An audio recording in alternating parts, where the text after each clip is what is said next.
یہ کھانے کمانے والی امت نہیں ہے، بلکہ یہ تو کھلانے والی امت ہے۔ کون سی امت ہے؟ ہمارا کام تو کھلانا تھا۔ حضور صلی اللہ علیہ وسلم جب مدینہ تشریف لے گئے نا تو مدینہ والوں کو ہدایت دی کہ دیکھو آپس میں ایک دوسرے کو سلام کثرت سے کرو، سلام کو پھیلاؤ، اور دیکھو کھانا کھلاؤ۔ کیا فرمایا؟ کھانا بیچو، یوں کہا۔ اب لوگ کھانا بیچتے ہیں۔ وہ مسلمانوں کو کیا سکھایا تھا کہ کھانا کھلاؤ، ہاں، اور اپنے تعلقات کو صحیح کرو، کیونکہ دشمنیاں ہو گئی، ناراضگیاں ہو گئی، تعلقات بگڑ گئے۔ کوئی پوچھتا نہیں کسی کو کہ ایسا نہ کرو، اپنے تعلقات صحیح کرو، ہاں، کھانا کھلاؤ، تعلقات صحیح کرو، ہاں، اور پچھلی راتوں میں اٹھ کر اللہ نمازیں پڑھو۔ پچھلی راتوں میں اٹھ کر جب لوگ سو رہے ہوں تو فرمایا کہ پھر اللہ کی جنت میں سلامتی کے ساتھ پہنچ جاؤ گے۔ تو ہم کو تو کھلانے والا بنایا تھا کہ ہم کسی کا کھائیں گے کہ نہیں، لوگ ہمارا کھائیں گے۔ کہ کیوں؟ کہ ہمیں اللہ نے یہ راستہ بتایا کہ تم کھلاؤ، کہ تم اللہ تعالیٰ کے نام پر خرچ کرو، اللہ تمہارے اوپر خرچ کرے گا۔ تم لاک نہ کرو، اللہ لاک کر دے گا، حدیث میں ہے۔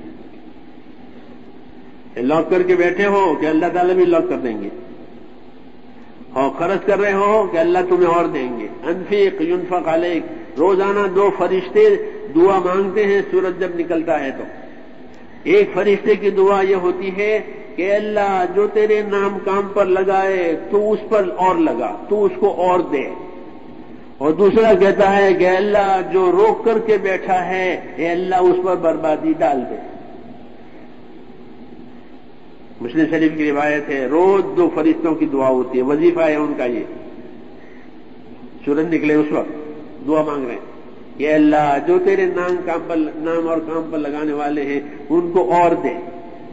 تو ہم تو خدا کے دین پر اپنی جان مال لگانے والے، کلمہ نماز کو زندہ کرنے والے، اس لیے اللہ ہمیں دیتا رہے گا اور ہم اللہ کے بندوں کو کھلاتے رہیں گے۔ ہمارا کام ہے، ہر نبی کھلانے والا، ہر نبی کھلانے والا۔ ہاں، انصار نے دین قبول کیا اور لوگ مدینے پہنچے تو انہوں نے اپنا کھانا ان کو نہیں بیچا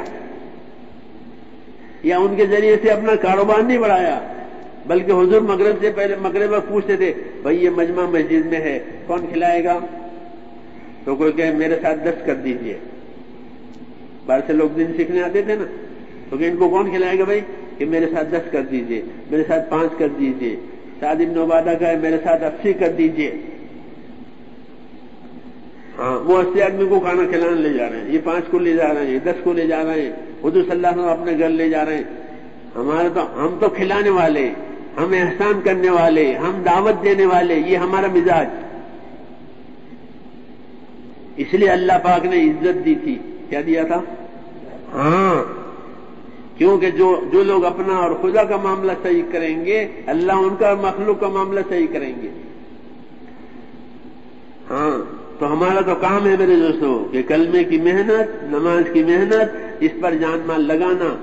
جب ہم اس پر جان مال لگائیں گے، یوں کہیں جب مسلمان اپنے اسباب کو دین پر لگاوے گا تو دین کی برکتیں اللہ ان کے اسباب میں دے گا، اور جب یہ اپنے اسباب کو فضولیات پر لگاوے گا تو ان کے اسباب کی برکتیں خدا چھین لے گا، ان کے اسباب ان کے لیے بوجھ بن جائیں گے۔